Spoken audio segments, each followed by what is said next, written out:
Dalam seminar yang kuberikan di perusahaan suamiku, manajer komersial itu menatapku dari atas ke bawah dan berkata keras-keras kepada rekan-rekannya. Pantas saja suaminya lebih suka lembur di kantor. Semua orang tertawa.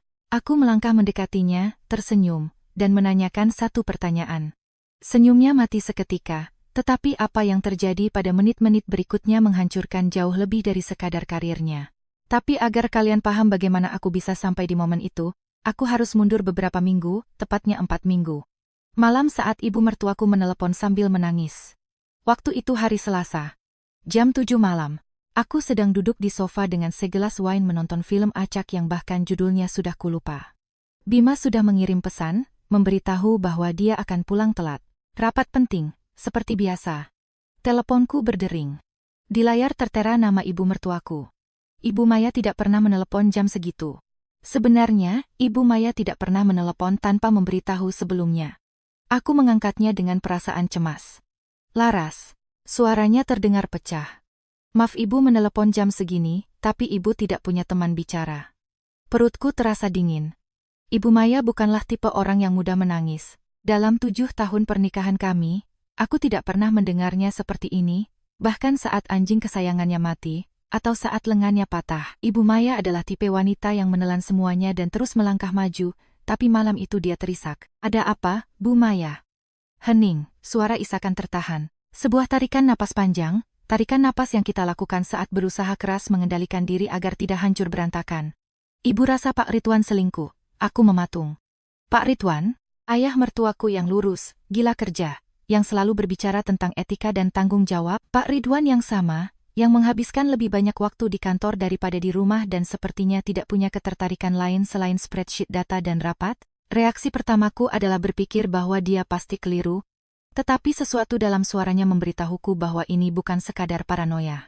Tapi sebelum aku melanjutkan, biar ku jelaskan siapa saja orang-orang di cerita ini. Namaku Laras, usiaku 34 tahun dan aku seorang psikolog industri dan organisasi. Aku bekerja memberikan konsultasi untuk perusahaan, pelatihan, seminar, jenis kegiatan korporat yang dianggap membosankan oleh semua orang tetapi wajib mereka ikuti. Ironis, bukan?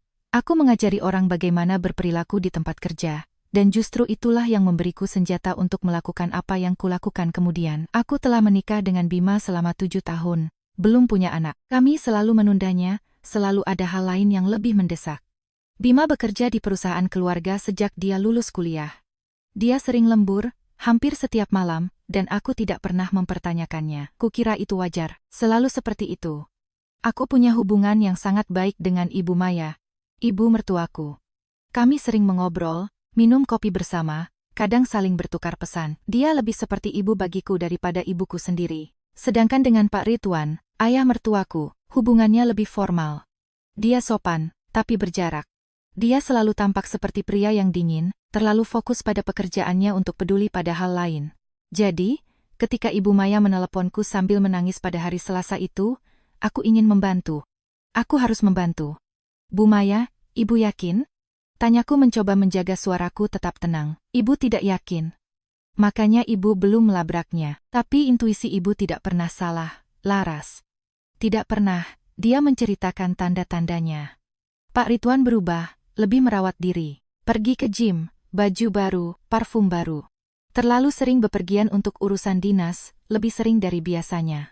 Bahkan, saat itu juga, dia sedang dalam perjalanan bisnis. Dan yang terburuk, Ibu Maya menemukan struk pembelian dari toko perhiasan di saku jasnya. Dan Ibu Maya tidak pernah menerima perhiasan apapun. Aku terdiam, memproses semuanya. Struk perhiasan itu adalah hal yang paling mengganggu. Itu bukan sekadar perilaku aneh, itu adalah bukti. Kecil, tapi nyata. Apa yang ingin Ibu lakukan? Tanyaku. Ibu tidak tahu. Ibu harus tahu kebenarannya, tapi Ibu tidak bisa menuduh tanpa kepastian. Kalau Ibu salah, Ibu akan menghancurkan pernikahan Ibu sia-sia. Dan kalau Ibu benar, dia tidak menyelesaikan kalimatnya. Tidak perlu, aku berpikir sejenak. Aku menempatkan diriku di posisinya.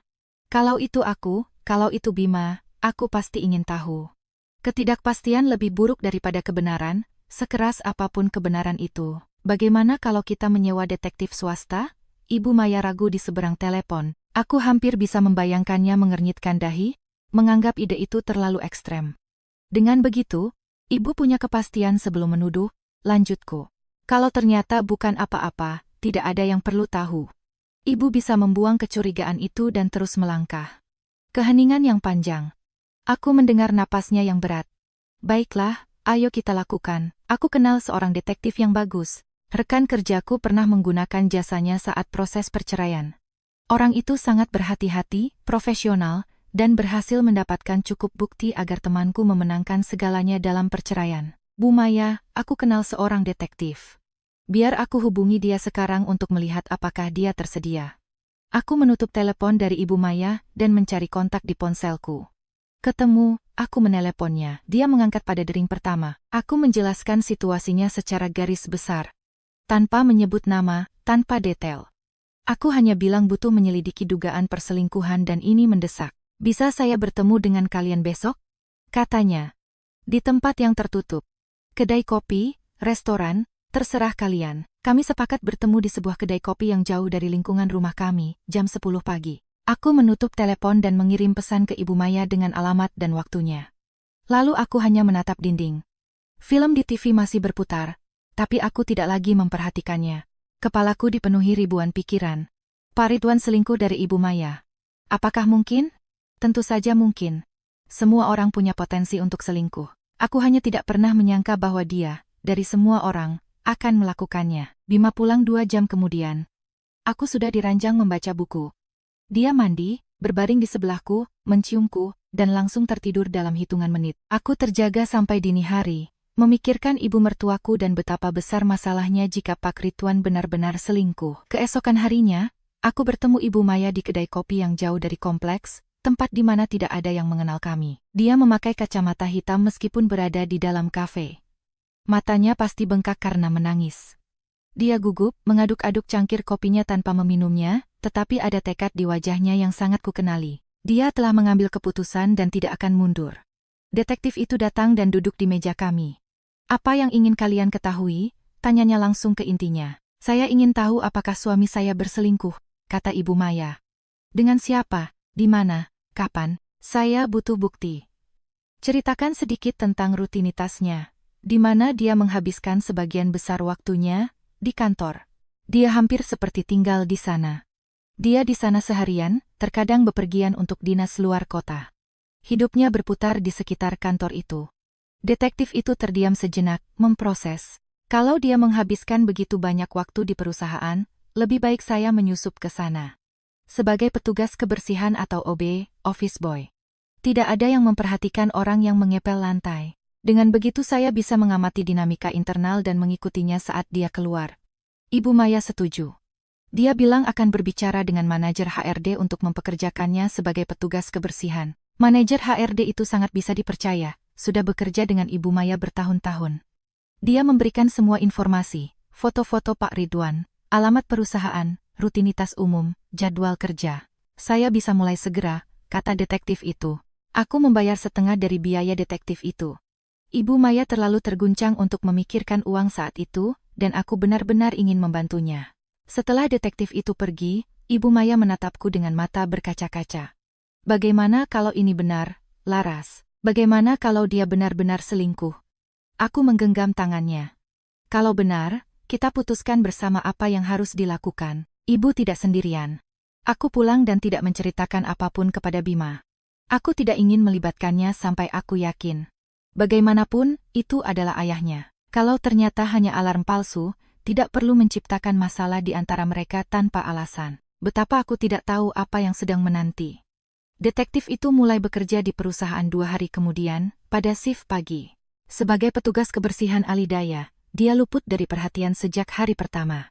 Tidak ada yang menoleh 2 kali pada orang yang sedang mengepel lantai atau mengosongkan tempat sampah. Dia memakai kacamata dengan kamera tersembunyi dan pulpen yang bisa merekam suara. Teknologi sederhana namun efisien. Dia mengamati rutinitas perusahaan dari dalam. Dia mempelajari nama-nama, jabatan, siapa adalah siapa. Dia memetakan jadwal Pak Ridwan, tempat-tempat yang dikunjunginya, orang-orang yang diajaknya bicara. Sementara itu, hidup terus berjalan. Aku terus bekerja. Memberikan seminar, berpura-pura normal. Ibu Maya terus berpura-pura semuanya baik-baik saja dengan Pak Ridwan ketika dia pulang dari perjalanan bisnis. 2 minggu, 3 minggu, tidak ada kabar dari detektif itu. Sampai dia menelepon. 3 minggu kemudian, teleponku berdering. Saya punya laporan lengkapnya. Kita harus bertemu langsung. Suara detektif itu serius, profesional, tetapi ada sesuatu yang lain. Ada keraguan yang membuat perutku melilit. Aku langsung menelepon Ibu Maya. Kami pergi ke kedai kopi yang sama seperti sebelumnya. Kami duduk di meja paling sudut yang terisolasi. AC-nya terasa sangat dingin. Tapi aku tidak merasa kedinginan. Aku berkeringat karena gugup. Detektif itu tiba tepat waktu. Dia membawa tas hitam tebal. Dia duduk di depan kami dan meletakkan tas itu di meja. Ada 2 amplop di dalamnya. Dia menyerahkan 1 amplop kepada Ibu Maya. Bu, sudah dikonfirmasi? Suami Anda berselingkuh dengan seorang karyawan. Ibu Maya memejamkan mata selama 1 detik. Ketika dia membukanya, matanya penuh air mata, tetapi dia tidak membiarkan 1 tetes pun jatuh. Dia membuka amplop itu dengan tangan gemetar. Foto-foto, banyak foto. Pak Ridwan bersama seorang wanita masuk ke sebuah hotel. Keluar dari hotel, keduanya di dalam mobil. Tatapan, sentuhan, bahasa tubuh orang-orang yang sudah lama bersama. Detektif itu mulai menjelaskan apa yang telah dia temukan.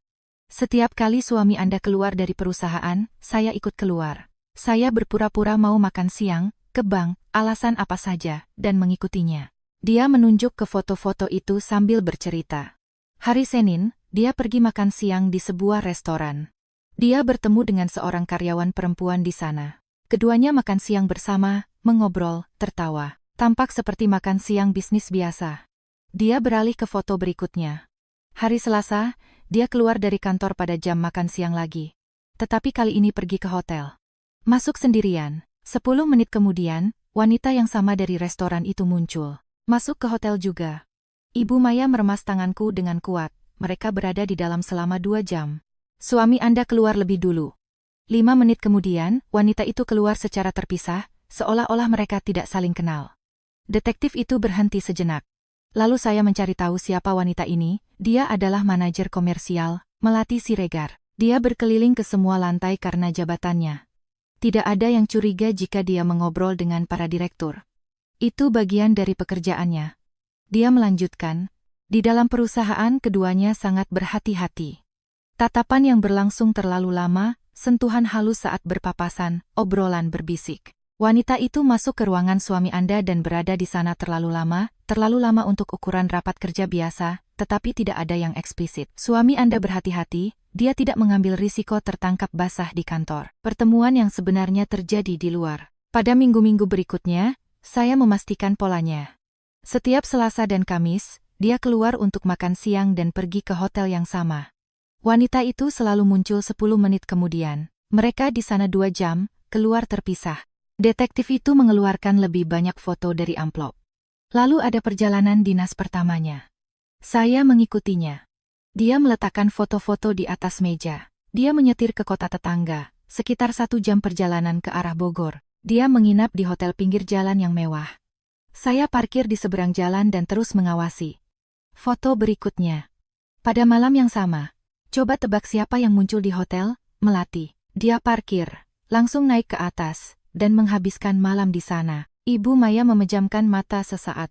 Keesokan paginya, wanita itu keluar lebih awal. Sepertinya dia berangkat kerja seperti biasa. Pak Ridwan tidak keluar dari hotel, dan pada malam harinya wanita itu kembali dan menghabiskan malam bersamanya lagi. Detektif menyusun foto-foto di meja, sebuah urutan masuk dan keluar, dengan tanggal dan waktu yang dicatat di sudut. Ini terulang di semua perjalanan dinas yang saya ikuti. Dia bepergian, wanita itu muncul, mereka menghabiskan malam bersama, wanita itu pergi di pagi hari, lalu kembali lagi untuk menghabiskan malam. Detektif telah memasang kamera tersembunyi di ruangan Pak Ridwan. Audio dan video.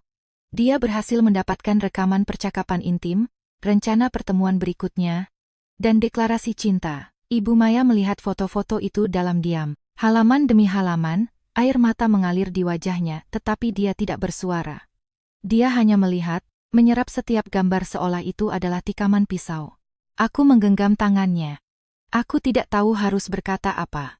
Apa yang harus dikatakan kepada seseorang yang baru saja mendapat kepastian bahwa pernikahan puluhan tahunnya adalah kebohongan?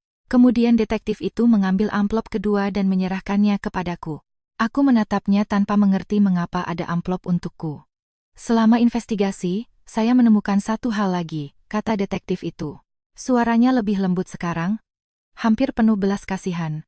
Saya sangat menyesal, Bu. Jantungku berhenti berdetak. Aku membuka amplop itu dengan tangan yang begitu gemetar hingga aku hampir merobek foto-fotonya. Itu Bima dan Melati. Di dalam ruangan Bima pada malam hari. Keduanya sendirian. Bima mencium Melati.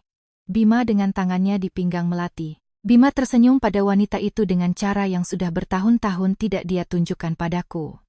Dunia berputar. Aku merasakan kopi naik ke tenggorokanku. Aku harus menarik napas panjang berkali-kali agar tidak muntah di sana. Ini tidak mungkin benar, kataku terbata-bata. Detektif itu menjelaskan, saat mengawasi Melati, saya menyadari dia bertukar pandang dengan pria lain di perusahaan. Terlalu banyak tatapan, terlalu banyak sentuhan. Saya menyelidikinya. Saya menemukan bahwa itu Bima, putra Pak Ridwan dan suami Anda. Dia memperhatikan bahwa Bima sering lembur di kantor, Senin, Rabu, dan Jumat. Dan coba tebak siapa lagi yang bertahan hingga larut di hari-hari yang sama? Melati. Detektif itu meminta bertukar shift dengan rekannya dan mulai bekerja di malam hari. Dia mengepel lorong lantai direksi, berpura-pura hanya melakukan pekerjaannya. Suatu malam, dia sedang mengepel lantai ketika dia mendengar langkah kaki. Bima muncul di lorong. Menatapnya dan berkata, "Kamu tidak perlu membersihkan area ini sekarang. Kami akan mengadakan rapat dan tidak ingin diganggu." Detektif itu mengangguk dan pura-pura pergi, tetapi terus mengawasinya dari kejauhan. Beberapa menit kemudian, Melati muncul. Keduanya masuk ke ruangan Bima bersama. Pintunya ditutup. Detektif itu mendekat, menempelkan telinganya ke pintu. Dia mendengar tawa, bisikan, suara ciuman, dan desahan. 1 jam kemudian, keduanya keluar. Pakaian kusut, rambut berantakan, tawa tertahan, seolah-olah mereka baru saja berbagi rahasia. Detektif itu memotret semuanya, dan begitu perusahaan kosong, dia masuk ke ruangan Bima dan memasang kamera tersembunyi. Pada minggu-minggu berikutnya, dia mengonfirmasi polanya. Setiap Senin, Rabu, dan Jumat malam, Bima dan Melati lembur bersama, selalu di ruangan Bima, selalu setelah jam kerja. Kantor itu berubah menjadi motel pribadi. Bima bahkan tidak repot-repot pergi ke hotel seperti ayahnya. Dia melakukan semuanya di sana, di ruangan perusahaan keluarganya. Detektif itu juga mengikuti Bima beberapa kali setelah itu. Kadang dia pergi langsung dari kantor ke apartemen Melati, berada di sana beberapa jam dan kemudian pulang. Dan yang paling gila, kadang Melati keluar dari kantor setelah bertemu Bima dan langsung pergi ke hotel untuk menemui Pak Ridwan. Di malam yang sama, satu persatu, ayah dan anak, dengan wanita yang sama, dan tak satu pun dari mereka tahu tentang yang lain atau mungkin mereka tahu. Ibu Maya mengangkat matanya dari foto-fotonya sendiri dan melihat milikku. Anakku dan suamiku dengan wanita yang sama. Suaranya berupa bisikan ngeri. Aku tidak bisa memprosesnya. 7 tahun pernikahan. 7 tahun tidur di samping pria yang kukira ku kenal. 7 tahun alasan rapat penting dan aku akan pulang telat sementara dia meniduri wanita yang sama yang ditiduri ayahnya. Dan kemudian datang pikiran yang menghancurkanku dari dalam. Sejak kapan Bima selalu lembur? Sejak awal pernikahan kami, bahkan sejak sebelumnya. Aku selalu mengira itu karena dedikasinya pada pekerjaan. Kukira dia ingin membuktikan kepada ayahnya bahwa dia pantas berada di sana. Tapi bagaimana jika bukan itu alasannya? Bagaimana jika dia selalu berselingkuh sejak awal? Bagaimana jika aku menjadi orang bodoh selama ini, tidur sendirian sementara dia bersama wanita itu, atau dengan wanita-wanita lain? Aku mulai menangis. Bukan tangisan diam-diam, melainkan tangisan jelek, dengan isakan yang tak bisa ku kendalikan. Dari apa yang saya amati, kata detektif itu, saya rasa keduanya tidak tahu satu sama lain. Aku menatapnya, bingung. Maksudnya, Pak Ridwan menemuinya di luar perusahaan pada siang hari, Selasa dan Kamis. Suami Anda menemuinya di dalam perusahaan pada malam hari, Senin, Rabu, dan Jumat. Hari yang berbeda, jam yang berbeda. Mereka tidak pernah berpapasan. Wanita itu mengelola keduanya secara terpisah. Ibu Maya mengerti lebih dulu dariku. Aku melihat realisasi itu melintas di wajahnya seperti gelombang. Wanita itu memanipulasi suamiku dan putraku. Kemarahan mulai menggantikan rasa sakit. Lebih mudah merasakan marah. Rasa sakit melumpuhkan, kemarahan memberi energi. Aku ingin menghancurkan mereka bertiga, kataku. Suaraku tegas untuk pertama kalinya sejak membuka amplop itu. Ibu Maya menatapku. Di matanya, aku melihat hal yang sama yang pasti ada di mataku. Aku juga, bisiknya. Aku sudah membayar sisa biaya detektif. Detektif itu menutup tasnya, berdiri, dan menjabat tangan kami berdua. Kalau butuh apa-apa lagi, telepon saja. Dia pun pergi. Kami berdua sendirian di kedai kopi, 2 amplop tergeletak di meja di antara kami. Suara bising di sekitar terus berlanjut. Para pelayan, obrolan orang-orang, dentingan cangkir, tapi rasanya kami berada di ruang hampa. Ibu Maya menyeka wajahnya dengan tisu. Aku masih gemetar. Kami duduk diam beberapa saat, masing-masing mencerna luka kami sendiri. Sekarang bagaimana? Ibu Maya bertanya, suaranya masih serak. Apa yang harus kita lakukan? Melabrak mereka, aku berpikir sejenak, kemarahan membakar dari dalam. Tidak, belum. Melabrak sekarang itu terlalu ringan. Mereka akan membela diri, mencari-cari alasan, mungkin malah membalikkan keadaan untuk menyerang kita. Ibu Maya mengangguk pelan. Aku harus berpikir, kataku. Aku harus memikirkan sesuatu yang setimpal dengan apa yang telah mereka lakukan. Kalau aku punya ide, aku akan menelepon ibu. Berpura-puralah normal untuk sementara. Kami berpisah di tempat parkir kafe. Ibu Maya masuk ke mobilnya, aku ke mobilku. Aku menyetir secara otomatis, pikiranku melayang ke tempat lain. Aku tiba di rumah dan duduk di sofa, menatap kosong. Foto-foto itu masih membakar pikiranku. Bima bersama wanita itu. Bima tersenyum padanya. Bima menyentuhnya. Berjam-jam berlalu. Matahari terbenam, ruang tamu menjadi gelap. Lalu aku mendengar kunci diputar di pintu pada jam 8 malam. Bima masuk, meletakkan tas kerjanya di meja konsol, melonggarkan dasinya, ritual yang sama seperti biasa. Hai, sayang, hari yang melelahkan, keluhnya sambil mengusap wajah. Rapat beruntun. Aku tidak berhenti semenit pun. Aku menatapnya, menatap wajahnya, matanya. Tidak ada tanda rasa bersalah, tidak ada beban, tidak ada apa-apa. Dia berbohong semudah dia bernapas. Aku mau ke atas dan mandi. Malam ini aku cuma mau makan malam lalu tidur. Dia menaiki tangga sambil bersiul. Bersiul. Aku berdiri mematung, mendengarkan suara shower dinyalakan. Aku memikirkan semuanya. Pernikahan kami, kebohongan, malam-malam yang kuhabiskan sendirian sementara dia bersama wanita itu, keberaniannya yang tak tahu malu pulang ke rumah dan mengeluh lelah. Dan saat itulah ide itu muncul.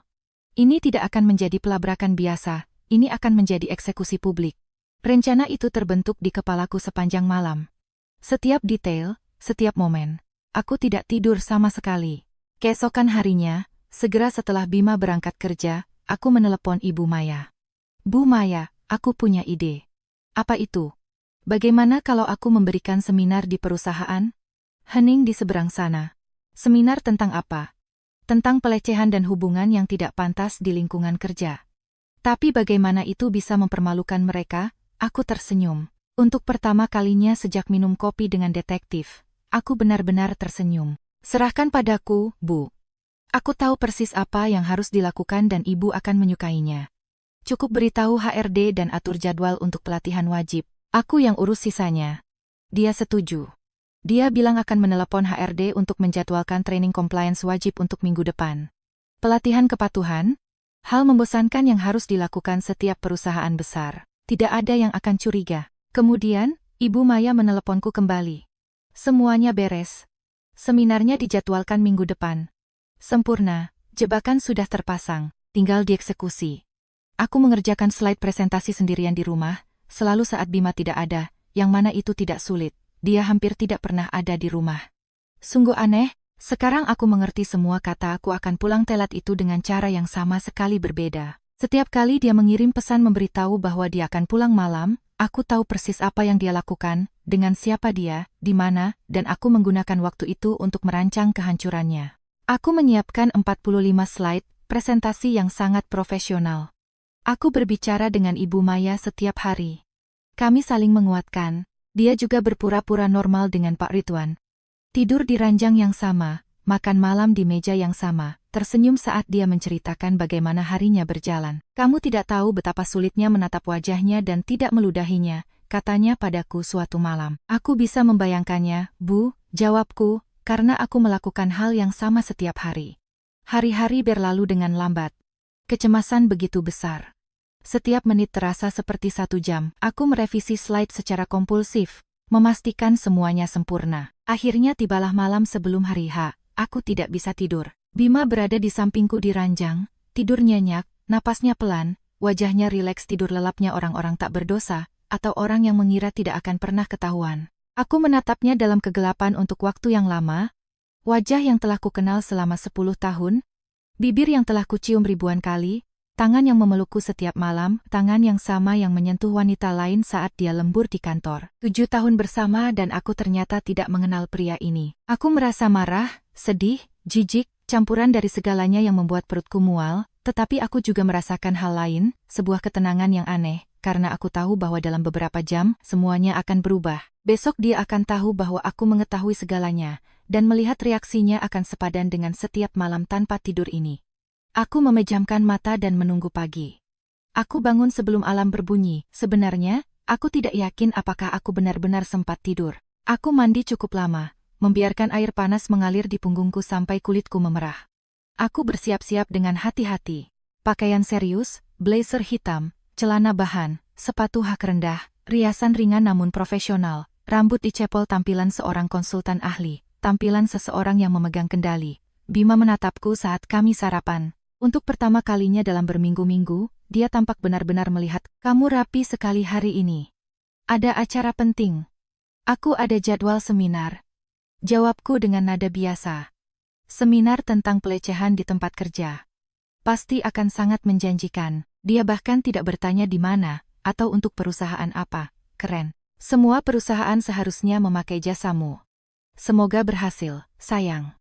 Dia mencondongkan tubuh dan menciumku sebelum berangkat kerja. Aku merasakan rasa kopi di mulutnya, wangi parfum yang dipakainya setiap hari. Terakhir kalinya dia menciumku, tanpa tahu apa yang akan terjadi. Aku menunggunya pergi, menghitung sampai 100. Kemudian, aku mengambil laptop berisi presentasi dan berangkat ke perusahaannya. Aku tiba di auditorium perusahaan 1 jam lebih awal. Aku ingin punya waktu untuk menguji semuanya, mempersiapkan diri, mengambil napas. Aku menyalakan proyektor, menyambungkan laptop, memeriksa slide satu persatu. Semuanya berfungsi sempurna. Ibu Maya tiba sekitar 20 menit kemudian. Dia menyapaku secara formal, seolah-olah aku hanyalah konsultan biasa yang belum pernah dilihatnya seumur hidup. Akting yang sempurna. Kami bertukar pandang cepat saat tidak ada yang memperhatikan. Di matanya, aku melihat hal yang sama dengan yang kurasakan. Rasa takut, tekad, dan kepuasan yang diantisipasi. "Sudah siap?" "Siap." Seorang pria berjas masuk ke auditorium. Jas tanpa celah, tas kerja eksekutif, aura seseorang yang hadir untuk urusan bisnis. Dia duduk di belakang, tidak mencolok. Aku mendekati Ibu Maya. "Siapa dia?" "Pengacaraku," bisiknya. "Aku mengundangnya untuk menonton." "Kenapa?" Ibu Maya menatapku dengan senyum simpul. "Karena setelah seminar ini, aku akan mengumumkan perceraian. Aku ingin dia hadir untuk melihat semuanya dan untuk apapun yang mungkin terjadi setelahnya." Masuk akal. Staf HRD mengatur daftar hadir di pintu masuk. Semua orang harus tanda tangan. Bukti bahwa mereka hadir. Para karyawan mulai berdatangan, menyeret langkah kaki, mengeluh dengan suara pelan tentang training wajib yang membosankan ini. Aku mendengar komentar mereka. 1 jam terbuang sia-sia. Mending aku kerja. Selalu hal yang sama. Mereka tidak tahu apa-apa. Aku mengawasi dari atas panggung, di sebelah mimbar. Jantungku berdegup kencang, tapi wajahku sangat tenang. Aku sudah melatih ekspresi itu di depan cermin selama berhari-hari. Pak Ridwan tiba dengan aura seorang pemilik bos besar, melewati pintu, menepuk punggung beberapa karyawan untuk menyapa, dan duduk di barisan paling depan. Posisi otoritas, kaki disilangkan, lengan rileks, bahasa tubuh seseorang yang merasa memegang kendali. Dia menatapku sekilas lalu membuang muka. Baginya aku hanya seorang konsultan. Dia bahkan tidak mengenaliku sebagai menantunya. Bima tiba beberapa menit kemudian. Ketika dia melihatku di panggung, dia berhenti di tengah lorong, kejutan yang tulus di wajahnya. Aku mengangguk sedikit, sangat profesional. Dia mengerutkan kening kebingungan, tetapi duduk tanpa berkata apa-apa. Mungkin dia pikir aku lupa menyebutkan bahwa seminarku diadakan di perusahaannya. Auditorium mulai penuh, 60-70 orang. Hampir seluruh staf ada di sana. Dan kemudian, yang terakhir, Melati. Dia masuk dengan gaya melenggang, Sepatu hak tinggi berbunyi di lantai, rambut tergerai, tersenyum layaknya ratu yang menguasai dunia. Dia duduk di tengah auditorium, sangat terlihat, menyilangkan kaki, melihat sekeliling. Ketika dia melihatku di panggung, dia memiringkan kepalanya, bertanya kepada rekan di sebelahnya. Siapa wanita itu? Istrinya Pak Bima. Jawab rekan itu. Aku melihat raut pengenalan melintas di wajahnya. Senyumnya melebar, berubah menjadi sesuatu yang mengejek, kejam, dan kemudian dia berbicara dengan suara keras agar semua orang mendengar. Pantas saja suaminya lebih suka lembur di kantor. Tawa meledak di sekitarnya. Beberapa orang berbisik-bisik, yang lain memalingkan muka karena canggung, tetapi tidak ada yang mengatakan apa-apa. Aku merasakan kemarahan naik seperti gelombang panas. Tanganku ingin gemetar, tetapi aku tidak membiarkannya. Aku menarik napas dalam-dalam, tetap memegang kendali. Aku turun dari panggung dengan tenang. Langkah perlahan dan terukur, setiap langkah bergema dalam kesunyian yang tiba-tiba tercipta. Aku berjalan ke arah Melati. Ketika dia melihatku mendekat, senyum ejekannya goyah. Dia menatap ke samping, ke arah rekan-rekan yang tadinya ikut tertawa. Dia baru sadar. Dia berbicara terlalu keras, sangat keras, dan aku mendengarnya. Aku melihat ketakutan melintas di wajahnya. Bukan ketakutan padaku. Ketakutan karena telah melangkah terlalu jauh. Ketakutan akan mempertaruhkan pekerjaannya karena lelucon konyol. Dia mencoba mempertahankan posenya. Tetapi matanya mengkhianatinya. Aku tersenyum. Senyum yang tenang, nyaris lembut, dan bertanya dengan suara pelan yang hanya bisa didengar olehnya. Kira-kira, ayah mertuaku tahu nggak ya kalau kamu juga suka lembur di kantor? Senyum kanggungnya membengbeku. Mati di detik itu juga, matanya terbelalak. Warna memudar dari wajahnya. Rekan-rekan di sekitarnya terdiam. Mereka tidak mendengar apa yang kukatakan, tetapi mereka melihat reaksinya.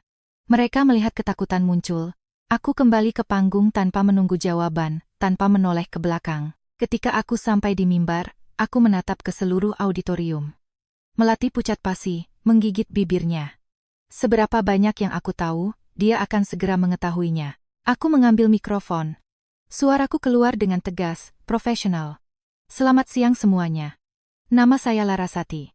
Saya seorang psikolog organisasi. Saya disewa untuk memberikan pelatihan ini mengenai perilaku yang tepat di lingkungan kerja. Saat itulah Pak Ridwan mengenaliku. Dia memakai kacamatanya, mengerutkan kening, dan memiringkan kepalanya. Menantunya. Aneh sekali aku berada di sana. Dia memberikan anggukan sopan. Bahkan memaksakan senyum ramah seperti biasa. Kasihan sekali.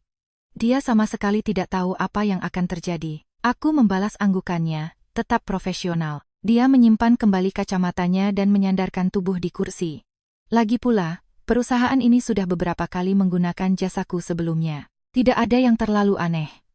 Karyawan mulai memposisikan diri di kursi, mengeluarkan ponsel, menguap, bersiap menghadapi kebosanan selama 1 jam. Aku memulai slide pendahuluan, definisi pelecehan, jenis-jenis perilaku tidak pantas, konsep dasar yang diajarkan oleh divisi HRD manapun. Slide 5, 6, 7, standar, umum, membosankan seperti seharusnya.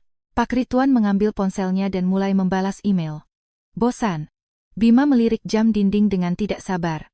Melati masih tidak nyaman, meremas-remas tangannya, menoleh ke sana kemari. Pertanyaanku tadi membuatnya gugup tetapi dia belum tahu seberapa besar masalah yang dihadapinya. Slide 15, 16. Undang-Undang Ketenagakerjaan, konsekuensi hukum. Jurisprudensi. Para karyawan menguap diam-diam, beberapa tertidur dengan mata terbuka. Sempurna. Lalu aku berkata dengan suara monoton yang sama, sekarang kita masuk ke bagian yang paling penting. Contoh praktis dari apa yang tidak boleh dilakukan di tempat kerja. Aku mengeklik slide berikutnya. Slide 21 muncul di layar. Gambar buram. 2 siluet sedang berciuman di dalam sebuah kantor. Ada meja di latar belakang. Sebuah jendela yang bisa dikenali. Tetapi wajah-wajahnya adalah noda buram yang tak bisa dikenali. Sentuhan intim di tempat kerja, kataku dengan suara guru yang bosan. Ini sangat melanggar peraturan perusahaan. Tidak peduli meskipun tidak ada yang melihat, kantor adalah lingkungan profesional. Tubuh Bima menegang di kursinya. Dia mengenali ruangan itu, jendelanya, susunan perabotannya. Itu adalah ruangannya.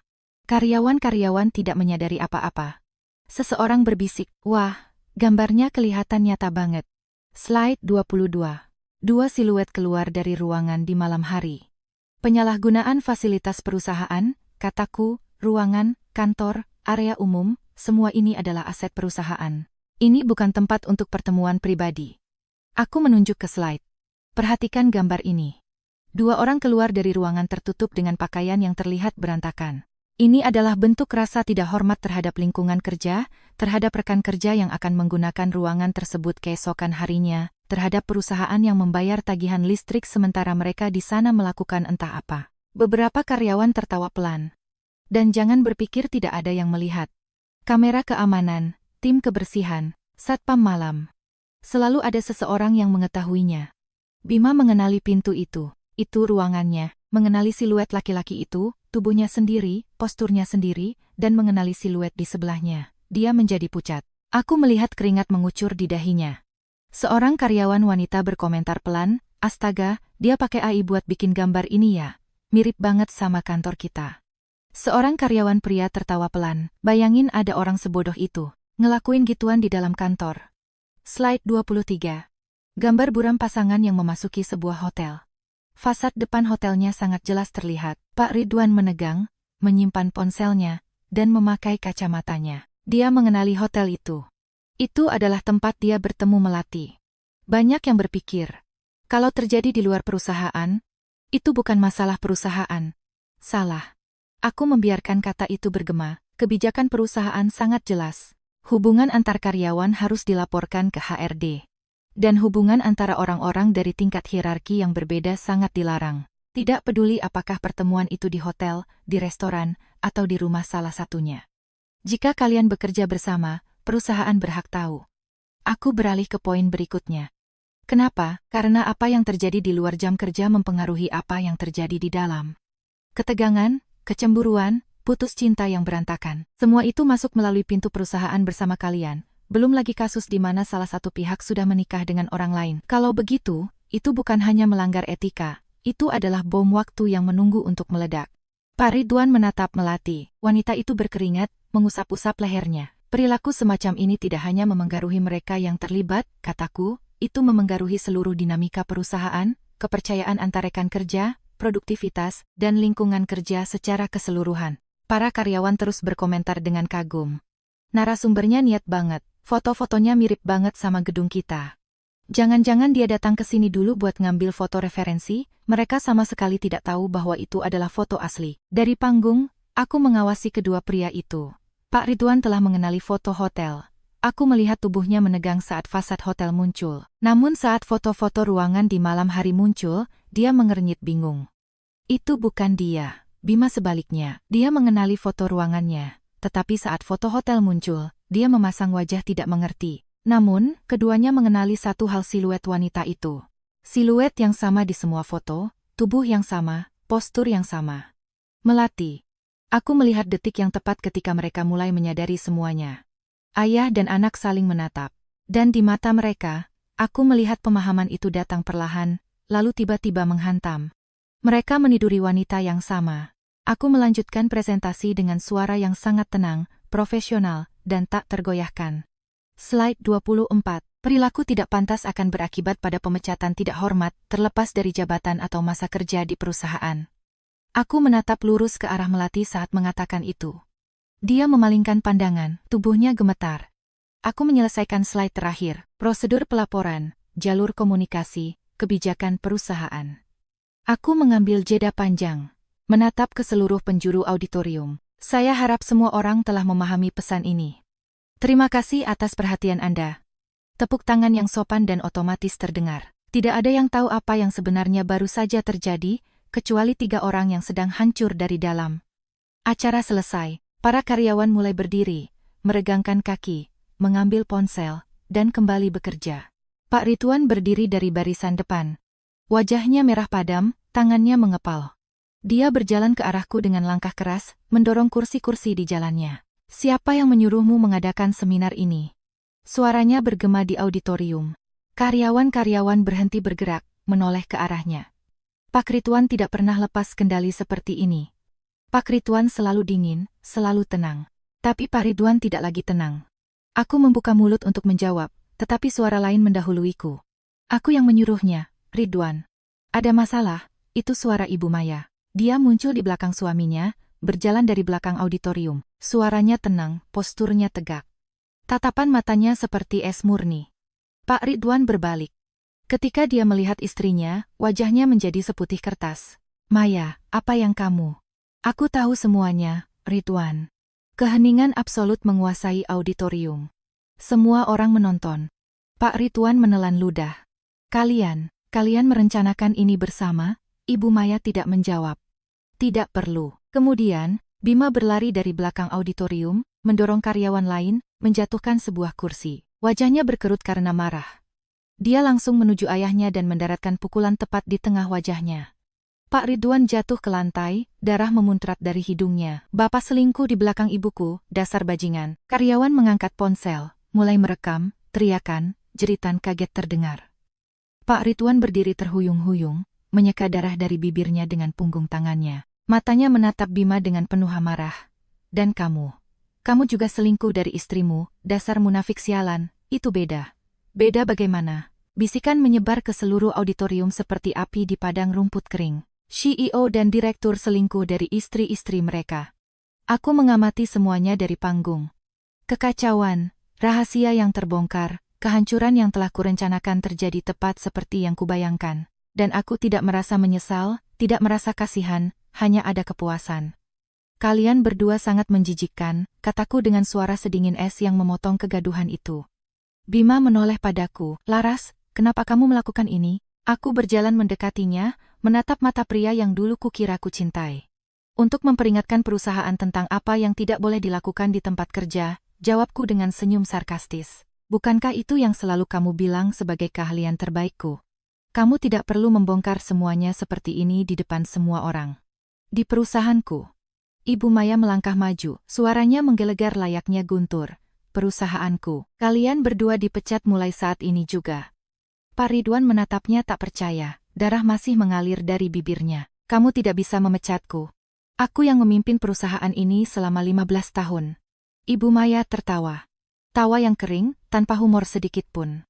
Kamu memimpinnya. Tapi aku pemiliknya. Perusahaan ini milik ayahku. Dan akan selalu menjadi milikku. Kamu hanya karyawan? Ridwan. Selalu hanya karyawan. Pak Ridwan terkejut luar biasa. Selama 15 tahun pernikahan, merasa menjadi pemilik, mengambil semua keputusan, dia telah melupakan detail kecil itu. Perusahaan itu tidak pernah menjadi miliknya. Dan kemudian Melati berlari ke arah kami, tersandung sepatu hak tingginya, rambutnya acak-acakan. Aku akan menuntut perusahaan ini. Semua orang menatapnya. Kalian menggunakan fotoku tanpa izin. Ini tindak pidana. Aku akan menuntut kalian semua. Hening di auditorium. Tiba-tiba, semua orang paham. Gambar-gambar buram itu adalah dia. Wanita dalam contoh itu adalah dia. Pengacara Ibu Maya melangkah maju dengan tenang, merapikan dasinya, dan berbicara dengan suara bak di ruang sidang. Menuntut untuk apa, tepatnya? Penggunaan foto saya dalam presentasi tanpa izin saya. Semua gambar yang ditampilkan memiliki wajah yang sepenuhnya diburamkan. Sangat mustahil untuk mengidentifikasi siapa yang ada di foto-foto itu. Bisa saja karyawan manapun, orang manapun. Bahkan bisa saja dibuat oleh AI.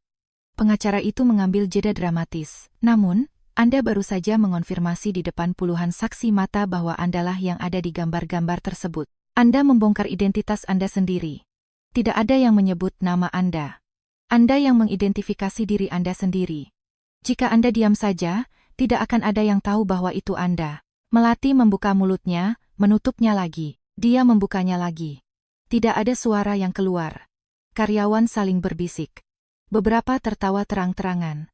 Dia melihat sekeliling, putus asa, mencari Bima dengan matanya. Bima, lakukan sesuatu. Bima mundur selangkah seolah wanita itu penderita kusta. Jangan sentuh aku, pelacur. Melati berpaling ke Pak Ridwan. Pak Ridwan, tolong. Menyingkir dari hadapanku. Melati sendirian, benar-benar sendirian. Kedua pria yang dia pikir ada dalam genggamannya telah memunggunginya. Ibu Maya menatapnya dengan rasa jijik yang murni di wajahnya.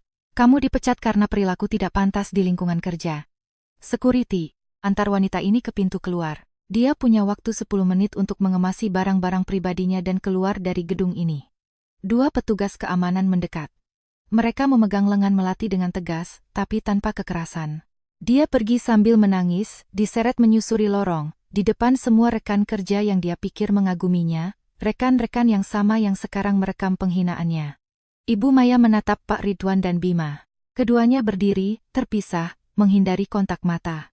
Kalian berdua, ke ruang rapat. Sekarang. Di ruang rapat, kami berlima. Ibu Maya, aku, Pak Ridwan, Bima, dan si pengacara. Pintu ditutup dengan bunyi klik yang terasa sangat final. Ibu Maya duduk di ujung meja, posisi sang penguasa.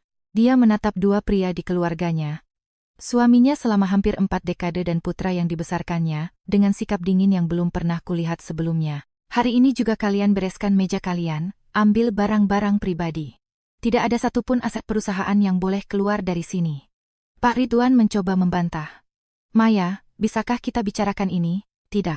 Aku tidak ingin mendengar satu patah kata pun darimu.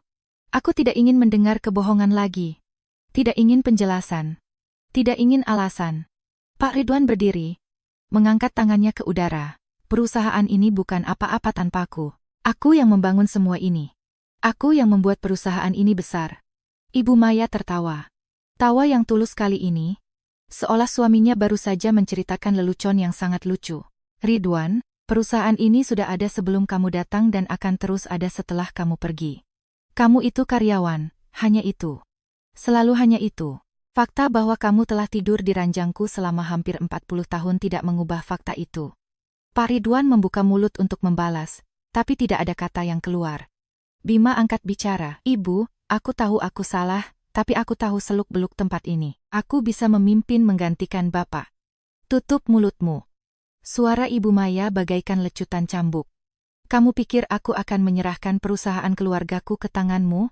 Kamu sama kotornya dengan ayahmu, mungkin lebih buruk. Setidaknya ayahmu punya sopan santun untuk pergi ke hotel. Kamu melakukannya di dalam gedungku. Ibu tidak bisa melakukan ini padaku. Aku ini anak ibu. Justru karena itulah aku akan melakukannya. Karena aku ibumu, dan karena aku seharusnya mendidikmu lebih baik. Kamu dipecat. Bima sangat terkejut. Kenyataan itu menghantamnya, tanpa pekerjaan, tanpa perusahaan, tanpa warisan. Aku angkat bicara, menatap langsung ke arahnya. Kamu akan menerima surat panggilan cerai kita. Bima berpaling padaku, matanya memohon. Laras, kumohon, kita bisa melewati ini. Tidak, Bima, berakhir sudah. 7 tahun pernikahan dibuang ke tempat sampah karena kamu tidak bisa menjaga resleting celanamu. Ambil barang-barangmu di rumah dan pergi hari ini juga. Ibu Maya menatap Pak Ridwan. Kamu juga. Keluar dari rumahku. Kamu punya waktu sampai besok untuk memindahkan barang-barangmu. Pak Ridwan dan Bima saling bertatapan sesaat, pertama kalinya sejak mereka berkelahi. Dalam tatapan itu ada kemarahan, rasa malu, rasa bersalah, tapi tidak ada penyesalan yang tulus, hanya penyesalan karena ketahuan. Keduanya keluar dari ruangan secara terpisah, tanpa berbicara satu sama lain. Pintu ditutup, Ibu Maya dan aku tinggal berdua. Keheningan terasa berat, tetapi itu bukan keheningan yang buruk. Itu adalah keheningan orang-orang yang telah melakukan apa yang harus dilakukan. Terima kasih, Laras. Aku menggenggam tangannya dan berkata, kita melakukannya bersama. Apa yang akan kamu lakukan sekarang? Tanyanya padaku. Aku berpikir sejenak, hidupku baru saja jungkir balik, pernikahanku telah berakhir. Citra tentang suami yang sempurna telah hancur. Tetapi anehnya aku merasa lebih ringan daripada yang kurasakan selama bertahun-tahun. Memulai kembali. Ibu Maya tersenyum. Senyum yang lelah, tapi tulus. Aku butuh orang yang bisa kupercaya di perusahaan ini. Seseorang yang aku tahu tidak akan menusukku dari belakang. Kamu mau bekerja denganku? Aku memberikan senyum yang sebenarnya. Aku terima. Video pertengkaran itu viral sebelum hari berakhir. Para karyawan mengirimkannya ke teman-teman yang mengirimkannya ke teman lain, yang lalu mempostingnya di grup dan menyebarkannya di media sosial. Dalam waktu kurang dari seminggu, Pak Ridwan dan Bima telah menjadi bahan tertawaan di seluruh pasar industri. Tagar, korban selingkuh yang selingkuh menjadi salah satu yang paling banyak digunakan. Ayah dan anak itu tidak saling bicara lagi. Masing-masing menyalahkan yang lain atas apa yang terjadi. Melati mencoba mencari pekerjaan di perusahaan lain di Jakarta. Tidak ada yang mau mempekerjakannya. Ceritanya sudah menyebar luas. Semua ARD tahu siapa dia. Seluruh dunia korporat telah mendengarnya. Dan kemudian dia mengambil keputusan terburuk yang pernah ada. Dia menuntut perusahaan atas tuduhan penyebaran foto tanpa izin. Gugatan itu menjadi berita. Ceritanya menyebar keluar kota. Menjadi artikel di portal gosip. Menjadi meme, menjadi bahan tertawaan nasional. Orang-orang membandingkannya dengan efek stresan efek ketika Anda mencoba menyembunyikan sesuatu dan malah memberinya visibilitas yang jauh lebih besar. Melati ingin dilupakan, sekarang seluruh negeri tahu siapa dia dan apa yang telah dia lakukan. Kasus hukumnya ditolak. Pengacara Ibu Maya membuktikan bahwa gambar-gambar itu tidak dapat dikenali dan bahwa Melati telah mengidentifikasi dirinya sendiri secara sukarela. Dia bahkan harus membayar biaya pengadilan, sidang perceraian pun dimulai. Bima mencoba melawan pada awalnya, tetapi pengacaranya langsung bicara blak-blakan. Buat kesepakatan atau kita pergi ke pengadilan. Prosesnya akan memakan waktu bertahun-tahun dan peluang Anda menang sangat kecil. Bima menerima kesepakatan itu. Aku mendapatkan apartemen kami, dia membawa pakaian dan rasa malunya. Ibu Maya juga memulai proses perceraian. Pak Ridwan mencoba memperjuangkan harta Gana Gini, tunjangan, apa saja, tapi dia tidak berhak atas apa-apa. Perusahaan itu selalu menjadi milik Ibu Maya, dia hanyalah karyawan. Rumah itu milik Ibu Maya, warisan keluarganya. Selama 40 tahun menikah, Pak Ridwan hanya mengumpulkan jabatan dan ego. Dan dia telah kehilangan keduanya. Beberapa bulan kemudian, perceraian selesai. Aku mulai bekerja dengan Ibu Maya di perusahaan. Dia mengambil kendali penuh dan menyadari bahwa dia tahu lebih banyak tentang manajemen perusahaan daripada yang dia bayangkan. Bima pindah ke kota lain. Dia mendapat pekerjaan kecil di sebuah perusahaan yang lebih kecil, di posisi yang 2 tahun lalu akan dianggapnya memalukan. Reputasi yang hancur membebani lebih dari sekadar usianya. Tidak ada yang mau merekrut eksekutif yang terlibat dalam skandal sebesar itu. Dia menghabiskan hari-harinya di rumah, di sebuah rumah sewaan yang dia bayar dengan sisa uangnya. Aku memulai hidup kembali, 34 tahun, janda, dan lebih kuat dari sebelumnya. Bangun setiap hari dengan tahu persis siapa diriku dan apa kemampuanku. 2 wanita yang diselingkuhi mendapatkan segalanya, 2 pria yang berselingkuh kehilangan segalanya. Dan sang selingkuhan yang mengira dia memanipulasi semua orang, ternyata menjadi orang yang paling dimanipulasi dari semuanya. Jika kalian menyimak sampai di sini, terima kasih banyak sudah menemaniku hingga akhir. Cerita ini sangat membekas bagiku. Karena terkadang kita merasa mengenal seseorang. Tidur di sampingnya selama bertahun-tahun. Lalu sadar bahwa kita tidak pernah benar-benar mengenalnya. Jika kalian menyukai video ini, tinggalkan like di bawah. Mungkin terlihat sepele, tapi itu sangat membantu channel ini berkembang dan menjangkau lebih banyak orang. Jangan lupa juga untuk subscribe dan nyalakan lonceng notifikasi agar tidak ketinggalan cerita-cerita berikutnya. Peluk hangat, dan sampai jumpa lagi.